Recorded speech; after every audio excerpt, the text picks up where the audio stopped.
Ustadz, apa hukum percaya kepada mitos?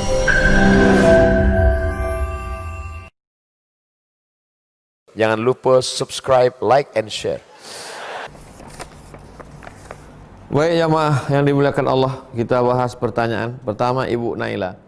Assalamualaikum Ustaz. Waalaikumsalam warahmatullahi wabarakatuh. Jika kita berdoa untuk beberapa orang dengan sekali Al-Fatihah, bagaimana orang yang didoakan itu dapat doanya? Karena satu Fatihah dibagi-bagi. Oh, jadi bayangan Ibu ini Fatihah untuk ini, Fatihah untuk ini, Fatihah untuk ini. Lalu kemudian kalau baca sekali Fatihah, aduh kasihan sekali Pak Ustadz, berasnya sekilo dibagi 100 orang. Jadi cerita berdoa pakai Fatihah ini begini ceritanya Ibu. Dengar baik-baik. Ada satu orang terjebak di dalam gua.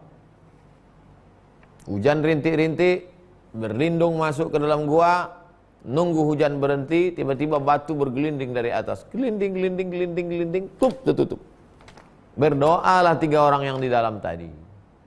Ya Allah, aku mohon kepadamu, bertawassul dengan kemuliaan baktiku kepada ayah dan emakku.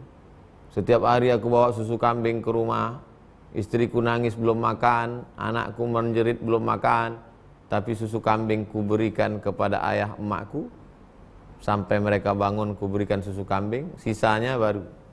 Kalau baktiku ini bisa mengabulkan doaku, bukakanlah pintu ini ya Allah, terbuka. Itu dalil boleh kita bertawasul dengan amal soleh. Hadis Sahih Bukhari. Orang yang kedua, tawasul lagi.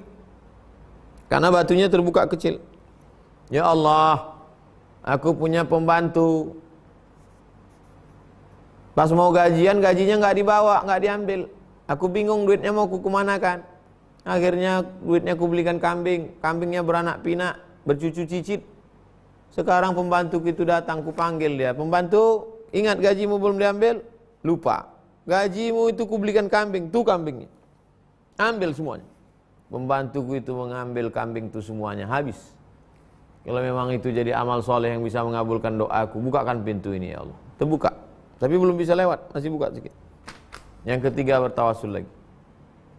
Ya Allah, maaf, aku hampir berzina dengan sepupuku, aku jatuh cinta dengan dia. Begitu pas mau berzina, ingat aku kepada engkau, aku takut kepada engkau, tak jadi. Kalau memang ini bisa mengabulkan doaku, karena takut kepada engkau ini, bisa jadi tawasul doa, bukakan pintu gua ini Allah, terbuka. Nah, kita nggak punya 3-3 itu. Bakti kepada orang tua? Enggak. Sedekah kambing, boro-boro sekandang. Idul Adha aja payah betul. Tapi beli sepeda mudah. Berzina, apalagi? Nauzubillah, nauzubillah, nauzubillah. Maka kita bertawasul dengan membaca Al-Fatihah. Itu ceritanya. Ya Allah, dengan kemuliaan surat Al-Fatihah ini aku mendoa kepada engkau. Tuh, jadi bukan Fatihahnya dibagi satu-satu. Fatihah untuk ini, Fatihah. Bertawasul dengan bacaan Al-Fatihah. Sebagus-bagusnya Al-Quran itu. Tapi kalau enggak dapat, ya paling enggak induknya. Ummul Quran. Apa dia? Al-Fatihah. Karena keutamaannya. Jadi begitu ceritanya Ibu Naila. Ya kalau dibaca banyak, bagus. Enggak bisa dibaca satu, ya bertawasul dengan baca Al-Fatihah. 2, Ibu Sri Mulyati. Ustadz, apa hukum percaya kepada mitos? Waktu meninggal anak Nabi Ibrahim namanya, umur 18 bulan, terjadi gerhana. Lalu orang-orang yang percaya mitos mengatakan, lihat tuh, matahari dan bulan bersedih. Terjadi gerhana gara-gara anak Nabi meninggal. Oh, Nabi marah. Nggak ada hubungan, mitos ini. Itu yang dikenal dengan TBC. TBC itu tahayul bid'ah cuerafat. Ejaan dulu TBC, tahayul bid'ah khurafat. Kalau nggak ada dalilnya, nggak usah dipercaya.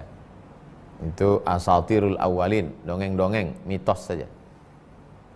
Kalau ada disebutkan ulama, ada disebutkan habaib, disebutkan kiai, dari kitab, dari hadis, amalkan. Kalau hanya pantang-pantang saja, mitos. Bisa syirik kita, bisa rusak akidah kita. Kenapa? Karena ad-darun nafi', yang mendatangkan manfaat, yang mendatangkan mudarat Allah. Kalau sampai percaya kepada mitos, maka berarti ada kekuatan selain Allah. Bisa syirik, orang yang syirik tak diterima. Innallaha la yaghfiru an yushraka bihi. Allah tak menerima orang syirik. Wa yaghfiru ma duna dzalika liman yasha. Hati-hati jangan sampai syirik. 3. Pak Oji, Ustaz, apakah benar air di wajah bekas wudu tak boleh dilap, dikeringkan? Apa ada hadisnya juga? Tentang melap air bekas wudu tak ada hadis. Tapi pendapat Imam An-Nawawi dalam kitab Majmu' Syarah Muhadzab ada. Paling tinggi makruh, nggak sampai haram. Kalau kita di Indonesia, sebaiknya jangan dilap. Habis wudu pakai sholat. Tapi saya waktu di Maroko, bulan Desember, Januari saya lap. Bulan Agustus, bulan Juli tidak saya lap. Saya biarkan basah-basah. Tapi bulan Desember, bulan Januari saya lap. Kenapa? Desember, Januari musim dingin. Kalau tidak dilap menggigil.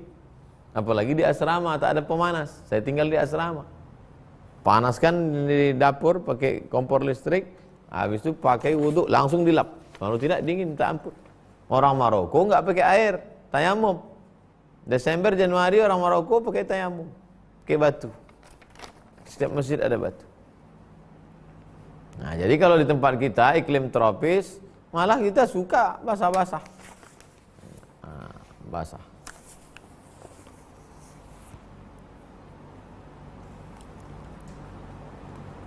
Empat, Ustadz, bagaimana dengan mengusap tangan ke wajah setelah berdoa? Subhana rabbika rabbil izzati amma yasifun wa salamun alal mursalin walhamdulillahi rabbil alamin. Nabi SAW kalau berdoa diangkat tangannya, falam yaruddahuma hatta yamsaha bihima wajhahu. Dia tidak menurunkan tangannya sampai dia mengusap. Nabi kalau habis berdoa, dia tidak menurunkan tangannya sebelum dia mengusap. Diusapnya dulu ke wajahnya, baru turun. Betul Pak Ustaz, tapi hadisnya kan dhaif. Hadisnya dhaif. Tapi karena jalurnya bukan satu, ada jalur lain, maka naik derajatnya menjadi hadisun hasan. Kata siapa? Kata Imam Ibnu Hajar Al-Asqalani. Yang mengkaji kitab ini Ibnu Hajar Al-Haytami. Ada sebelum ini namanya Ibnu Hajar Al-Asqalani. Khatimatul Huffaz, penutup para hafiz. Hafalan hadisnya 300.000 hadis. Sahih Bukhari itu disyarahnya dalam kitab Fathul Bari bi syarhi Sahih Bukhari. Kata beliau dalam kitab Bulughul Maram min Adillatil Ahkam, hadis tentang mengusap wajah itu hadisun hasan. Lihat Bulughul Maram min Adillatil Ahkam.